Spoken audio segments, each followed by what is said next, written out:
بسم اللہ الرحمن الرحیم۔ السلام علیکم ورحمۃ اللہ وبرکاتہ۔ میری پیاری بہنوں اور بھائیوں، زندگی میں کبھی ایسا لمحہ آیا ہے کہ دل ٹوٹ گیا ہو؟ کبھی قرض نے کمر توڑ دی ہو یا رشتے بکھرنے لگے ہوں؟ کبھی ماں باپ کی دعا کے باوجود اولاد نہ ملی ہو، یا پھر دن رات محنت کے باوجود رزق میں برکت نہ دیکھی ہو؟ ایسے میں انسان ٹوٹ سا جاتا ہے، اندر سے خالی سا محسوس کرتا ہے۔ لیکن یاد رکھیں، جب سارے در بند ہو جاتے ہیں، ایک در ہمیشہ کھلا رہتا ہے، اور وہ ہے اللہ کا در۔ آج میں آپ کو ایک ایسا عمل بتانے جا رہی ہوں جسے میں نے خود اپنی آنکھوں سے معجزہ بنتے دیکھا۔ یہ وظیفہ صرف لفظوں کا کھیل نہیں، بلکہ ایک 12 سال سے آزمایا ہوا نسخہ ہے۔ یہ سورہ محمد کا وظیفہ ہے۔ جی ہاں، وہ سورہ جس کا نام خود اللہ نے اپنے محبوب کے نام پر رکھا۔ کیا یہ کوئی عام بات ہے؟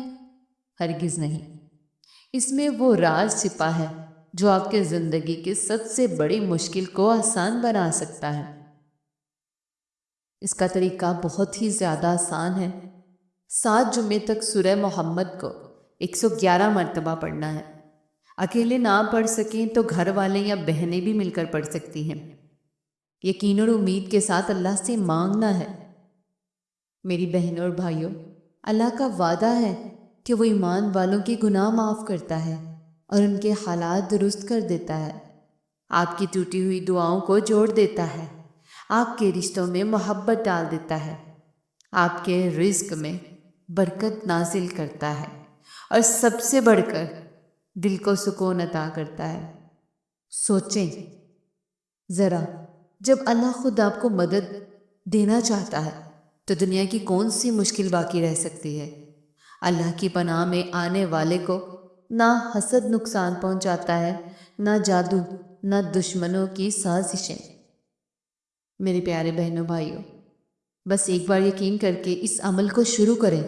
انشاءاللہ آپ بھی وہی کہیں گے جو سینکڑوں لوگ کہہ چکے ہیں۔ ہماری مشکل آسان ہو گئی، ہماری دعائیں قبول ہو گئیں۔ اللہ آپ سب کی پریشانیاں دور کرے، آپ کی دعائیں قبول کرے اور آپ کے دلوں کو سکون عطا کرے۔ آمین۔